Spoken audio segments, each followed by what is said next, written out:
Hello नमस्कार साथियों, फिर से हाजिर हूँ आपके साथ लेकर के हिस्ट्री की एनसीईआरटी।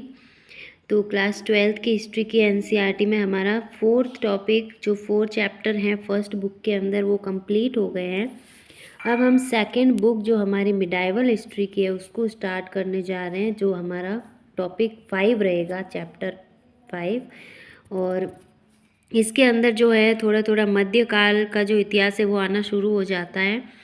और जो हमारे पिछले बुक के फर्स्ट बुक के 4 टॉपिक थे वो हमारे प्राचीन इतिहास से जुड़े हुए थे, और जो थर्ड बुक हमारी रहेगी वो आधुनिक इतिहास की रहेगी। तो मध्यकाल के इतिहास में जो भी यात्री वगैरह हुए हैं उनके बारे में ये चैप्टर दिया गया है कि यात्रियों ने भारत के बारे में क्या क्या लिखा, समाज के बारे में वो क्या क्या समझे थे और क्या उन्होंने वर्णन किया है। तो ये जो है ये चैप्टर यात्रियों के नज़रिए जो विषय 5 है हमारा, समाज के बारे में उनकी समझ, और लगभग 10वीं से 17वीं शताब्दी तक का ये है। यानी कि समझ लीजिए आप 900 ईस्वी से लेके कम से कम 1600 ईस्वी तक का ये आप इसको समझ सकते हो, जो कालखंड इसका रहेगा। महिलाओं और पुरुषों ने कार्य की तलाश में प्राकृतिक आपदाओं से बचाव के लिए व्यापारियों, सैनिकों, पुरोहितों और तीर्थयात्रियों के रूप में या फिर साहस की भावना से प्रेरित होकर यात्राएं की। अब यात्राएं क्यों करते थे महिला या पुरुष कोई भी? या तो कार्य की तलाश में करते थे, या फिर प्राकृतिक आपदाओं से बचने के लिए व्यापारियों, सैनिकों, पुरोहितों के रूप में, और या फिर तीर्थयात्रियों के रूप में, या फिर साहस की भावना से प्रेरित होकर ऐसे ही किसी स्थान के बारे में सुन के या वहाँ के बारे में जानने के लिए जो है इन उद्देश्यों से वे यात्राएं किया करते थे। ये उद्देश्य आपको ध्यान में रखना है। वे जो किसी नए स्थान पर आते हैं अथवा वहाँ बस जाते हैं, निश्चित रूप से एक ऐसी दुनिया को अपने समक्ष पाते हैं जो भूदृश्य और भौतिक परिवेश के संदर्भ में, साथ ही लोगों की प्रथाओं, भाषाओं, आस्था और व्यवहार में भी भिन्न होती है।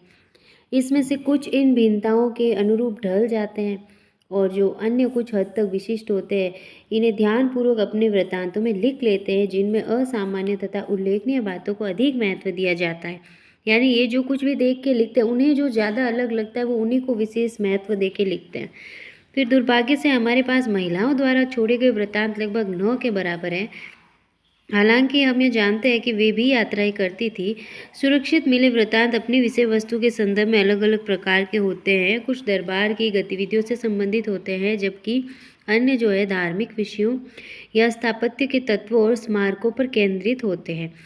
उदाहरण के लिए 15वीं शताब्दी में विजयनगर शहर, जो अध्याय 7 में हम देखेंगे, उसके सबसे महत्वपूर्ण विवरणों में से एक हेरात से आए राजनयिक अब्दुल रज़ाक समरकंदी, उससे हमें प्राप्त होता है।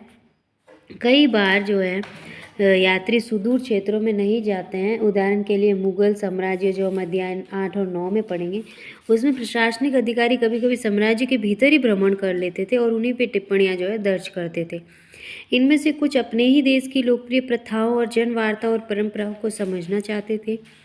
और इस अध्याय में हम यह देखेंगे कि उपमहाद्वीप में आए हुए यात्रियों द्वारा दिए गए सामाजिक जीवन के विवरणों के अध्ययन से किस प्रकार हम अपने अतीत के विषय में ज्ञान बढ़ा सकते हैं। इसके लिए हम 3 व्यक्तियों के वृत्तांतों पर ध्यान देंगे। यानी मोस्टली ये जो टॉपिक रहेगा हमारा, अल बिरूनी, जो कि 11वीं शताब्दी में उज्बेकिस्तान से आया था। सेकंड है हमारा इब्न बतूता, जो कि 14वीं शताब्दी में मोरक्को से आया था। और फ्रांसीसी यात्री फ्रांसवा बर्नियर, जो 17वीं शताब्दी में आया था। इन 3 पे मेन फोकस्ड और इनकी रचनाओं पे फोकस्ड हमारा ये चैप्टर रहेगा।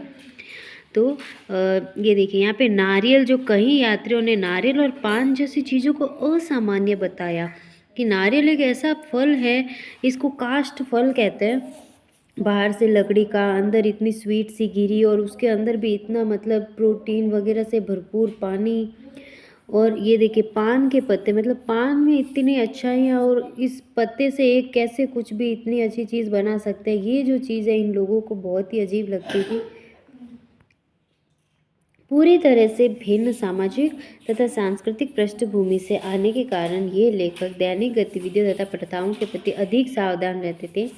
देशज लेखों के लिए ये सभी विशेष सामान्य थे जो वृत्तांतों में दर्ज करने योग्य नहीं थे। यानी जो नॉर्मल हमारे इधर लोकल इलाके के जो लेखक हैं उनके लिए ये सारी चीज़ें सामान्य थी, क्योंकि ये इनके बारे में पहले ही जानते थे। लेकिन जो बाहर से आते थे ये चीज़ें उनको बहुत अधिक, जो दैनिक गतिविधियाँ और प्रथाएं हैं, बहुत अधिक इन्हें प्रभावित करती थी। नज़रिए में यही भिन्नता है कि यात्रा वृत्तांतों को अधिक रोचक बनाती है। यात्री किसके लिए ये रखते थे, जैसा कि हम देखेंगे इस प्रश्न का उत्तर अलग अलग दृष्टांतों में अलग अलग था। अल बिरूनी का उद्देश्य यहाँ पे हमें दर्शाया गया है कि अल बिरूनी ने अपने कार्य का वर्णन किस प्रकार किया है। उन लोगों के लिए सहायक जो उनसे यानी हिंदुओं से धार्मिक विषयों पर चर्चा करना चाहते हैं, और ऐसे लोगों के लिए एक सूचना का संग्रह जो उनके साथ संबद्ध होना चाहते हैं। यानी अल बिरूनी ने जो अपना उद्देश्य बताया लिखने का, उसने कहा है कि ये जो है उसने हिंदुओं के धार्मिक विषयों पर जो चर्चा करना चाहते हैं उनके लिए बस सहायक हो जाए, उसके लिए उसने ये लिखा है, और एक सूचना का संग्रह टाइप से उसने ये बनाया है अपनी तरफ से। अल बिरूनी किताब उल हिंद, इसकी जो फेमस रचना है किताब उल हिंद, ये हमें यहाँ पे हेडिंग में मिल जाती है, तो इसको तो हम बिल्कुल ही इग्नोर कर ही नहीं सकते। अल बिरूनी की किताब उल हिंद इसकी फेमस रचना है, जो हमें पूरा इसका यात्रा वृत्तांत, इस भी और भी रचनाएं हैं इसकी। ख्वारिज्म से पंजाब तक, ख्वारिज्म से लेके ये पंजाब तक कैसे पहुंचा, इसके बारे में हम पढ़ेंगे। फिर देखिए, अल बिरूनी का जन्म आधुनिक उज़्बेकिस्तान में स्थित, उज़्बेकिस्तान का यात्री है ये, तो ख्वारिज्म के अंदर सन 973 में इसका हुआ था जन्म। ख्वारिज्म शिक्षा का महत्वपूर्ण केंद्र था। आपको क्वेश्चन किसी तरह से एनसीईआरटी का एक एक वर्ड बहुत इंपॉर्टेंट है। मैं क्या बोल रही हूँ कि अगर जिसने समझ लिया कि एनसीईआरटी को कैसे पढ़ा जाना, उसके लिए तो ये खजाना है भरपूर, और जिसको समझ नहीं बनी कि एनसीईआरटी को कैसे पढ़ना है, उसके लिए एनसीईआरटी कुछ भी नहीं है, फैक्टलेस है। लेकिन मैं ये बोलती हूँ कि एनसीईआरटी के एक एक वर्ड में एक एक क्वेश्चन भरा पड़ा है। फिर देखिए, ख्वारिज्म शिक्षा का महत्वपूर्ण केंद्र है। ये बात मैंने क्यों बोली आपको, क्योंकि कई बार पूछ लिया जाता है कि अल बिरूनी से संबंधित शिक्षा का महत्वपूर्ण केंद्र बताइए, तो वो ख्वारिज्म हो गया, या फिर और भी कई तरीके से घुमा फिरा के एग्जामिनर आजकल क्वेश्चन बना देते हैं। अल बिरूनी ने उस समय उपलब्ध सबसे अच्छी शिक्षा प्राप्त की थी। वो कई भाषाओं का ज्ञाता था, सीरियाई, फारसी, हिब्रू, संस्कृत। अब इनमें भी आपको भाषाओं का जो है यहाँ पे सेपरेटली नाम दिया है कि यूनानी भाषा का जानकार नहीं था, तो इस पे क्वेश्चन 100% बनता है कि अल बिरूनी इनमें से किन भाषाओं का जानकार नहीं था, या इनमें से किन भाषाओं का जानकार था। तो इनमें यूनानी भाषा का जानकार नहीं था, इसके अलावा वो सीरियाई, फारसी, हिब्रू और संस्कृत, ये भी आपको नाम याद रखना है। फिर देखिए, यूनानी भाषा का जानकार नहीं था वो, फिर भी वह प्लेटो और यूनानी दार्शनिकों के कार्यों से पूरी तरह परिचित था, और उसने जो है अरबी अनुवादों के माध्यम से इन लेखकों को पढ़ा। फिर सन 1017, ये जन्म देखो इसका होता है 973 में, और 1017 में जब ख्वारिज्म पर आक्रमण के पश्चात सुल्तान महमूद यहाँ के कई विद्वानों और कवियों को अपने साथ राजधानी गजनी ले गया। यानी ख्वारिज्म पर आक्रमण किया किसने 1017 में? सुल्तान महमूद ने, और यहाँ के विद्वानों को, ये गजनी का सुल्तान था, और इसने यहाँ के विद्वानों और कवियों को अपने साथ गजनी ले गया।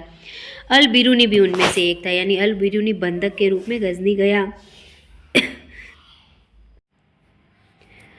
फिर धीरे धीरे उसे जो है ये शहर पसंद आने लगा। यानी वो आया तो एक बंधक के रूप में था, लेकिन धीरे धीरे उसे ये पसंद आने लगा, और 70 वर्ष की आयु में अपनी मृत्यु तक उसने अपना बाकी का जीवन जो है यहीं बिताया। यानी वो आया था बंधक के रूप में, लेकिन वो यहीं का होके रह गया। फिर गजनी में अल बिरूनी की भारत के प्रति रुचि विकसित हुई। यह कोई असामान्य बात नहीं थी। 8वीं शताब्दी से ही संस्कृत में रचित खगोल विज्ञान, गणित और चिकित्सा संबंधी कार्यों का अरबी भाषा में अनुवाद होने लगा था।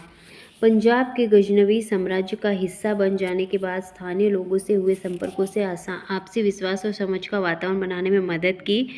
अल बिरूनी ने ब्राह्मण पुरोहितों तथा विद्वानों के साथ कई वर्ष बिताए और संस्कृत धर्म तथा दर्शन का ज्ञान प्राप्त किया।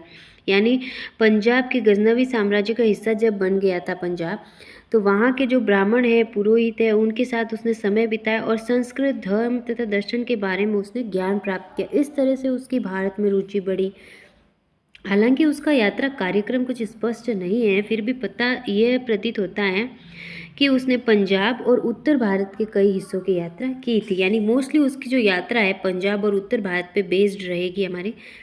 ग्रंथों का अनुवाद, विचारों का आदान प्रदान, यानी ग्रंथों के अनुवाद से किस प्रकार विचारों का आदान प्रदान हो सकता है। कई भाषाओं में दक्षता हासिल करने के कारण अल बिरूनी भाषाओं की तुलना तथा ग्रंथों का अनुवाद करने में सक्षम रहा। उसने कई संस्कृत कृतियों, जिनमें पतंजलि का व्याकरण पर ग्रंथ भी शामिल है, उसका भी अरबी में अनुवाद किया। और अपने ब्राह्मण मित्रों के लिए उसने यूक्लिड, जो कि यूनानी गणितज्ञ के कार्यों का, उसने संस्कृत में अनुवाद किया। देखिए कितना विद्वान था वो, कि उसने संस्कृत जैसी इतनी, मतलब जो विद्वान, उनको बहुत मेहनत करनी पड़ती है ये भाषा सीखने के लिए, वो बाहर का होके इस भाषा को सीख के, और इसका जो व्याकरण है मेन इस सब्जेक्ट का, उसका भी इसने अनुवाद कर डाला। फिर देखिए उसके लिखने के समय यात्रा वृत्तांत अरबी साहित्य का एक मान्य हिस्सा बन चुके थे, और ये वृत्तांत पश्चिम में सहारा रेगिस्तान से लेकर उत्तर में वोल्गा नदी तक फैले क्षेत्रों से संबंधित थे। यानी ये जो भी यात्रा वृत्तांत उस समय प्रचलित हो रहे थे अरबी साहित्य के अंदर, ये पश्चिम के रेगिस्तान से सहारा से लेकर के और उत्तर के अंदर जो वोल्गा नदी है वहाँ तक ये फैल गए थे। वहाँ तक मतलब इनकी प्रसिद्धि हो गई थी। इसलिए हालांकि 1500 ईस्वी से पहले भारत में अल बिरूनी को कुछ ही लोगों ने पढ़ा होगा, भारत से बाहर कई अन्य लोग संभवतः ऐसा कर चुके हैं। यानी भारत से बाहर इसको पहले ज़्यादा पढ़ा, फिर ये भारत में इसकी जो है यहाँ पे चलने लगी। माप तंत्र विज्ञान मापने के विज्ञान से संबंध रखता है। ये एक फैक्ट हमें साइड में अलग से जो दिए होते हैं ना, ये बहुत ही इंपॉर्टेंट होते हैं कि माप तंत्र विज्ञान क्या होता है। ये मापने के विज्ञान से संबंधित होता है। यहाँ पे ये जो हिंदुओं के ऊपर जो यहाँ पे दिया गया है ना, ये फैक्ट बहुत ही इम्पोर्टेंट है। लोग जो समझते हैं ना हिंदू क्या होता है, हिंदू एक धर्म है, ये है वो है, ऐसा कुछ नहीं होता है। यहाँ पे हम इतिहास जो मेन ऑथेंटिक फैक्ट है उसके अंदर हम देखेंगे कि हिंदू क्या है और इसका मतलब क्या है। किसी धर्म का नाम हिंदू नहीं है दोस्तों। आजकल ये जो हिंदू मुस्लिम धर्म के नाम पर दंगे होते हैं, हम हिंदू है, हम हिंदू है, हिंदू होता क्या है यहाँ पे देखिए आप। ये देखिए, इसको मैं थोड़ा सा इधर सेंटर में लाके आपको ध्यान से दिखाती हूँ। हिंदू हिंदू शब्द लगभग 6वीं-5वीं शताब्दी ईसा पूर्व में प्रयुक्त होने वाले एक प्राचीन फारसी शब्द, जिसका प्रयोग सिंधु नदी के पूर्व के क्षेत्र के लिए होता है, उससे निकला है। यानी हिंदू शब्द फारसी भाषा के शब्द से निकला है। इसका प्रयोग सिंधु नदी के पूर्व के क्षेत्र के लिए होता था। यानी सिंधु नदी जो है वो हमारे उत्तर और पश्चिम में वहाँ पे स्थित है भारत में, जो अब आज तो आधी उधर पाकिस्तान के साइड चली गई, जहाँ पे हमारी ये हड़प्पा संस्कृति यहाँ पे पढ़ते हैं हम।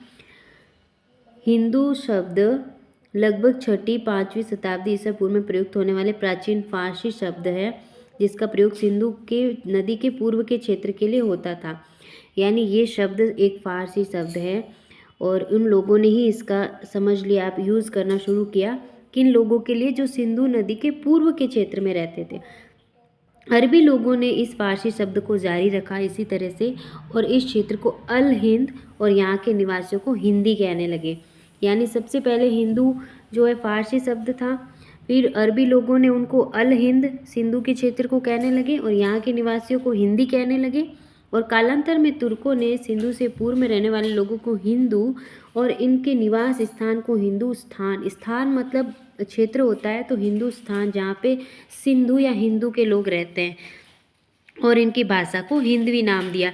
तो आप समझ सकते हैं कि ये जो पूरा काम है ये जो है अरबी लोगों का है और बाहर से आने वाले यात्रियों का काम है। हिंदू कोई भी किसी धर्म का नाम नहीं है। ये देखिए, इनमें से कोई भी शब्द लोगों की धार्मिक पहचान का द्योतक नहीं है। अब एनसीईआरटी से आगे हम क्या ही मानेंगे, ये कोई धार्मिक पहचान नहीं है दोस्तों। इस शब्द का धार्मिक शब्द संदर्भ में प्रयोग तो बहुत बात की बात है कि लोगों ने इसको धर्म से जोड़ लिया।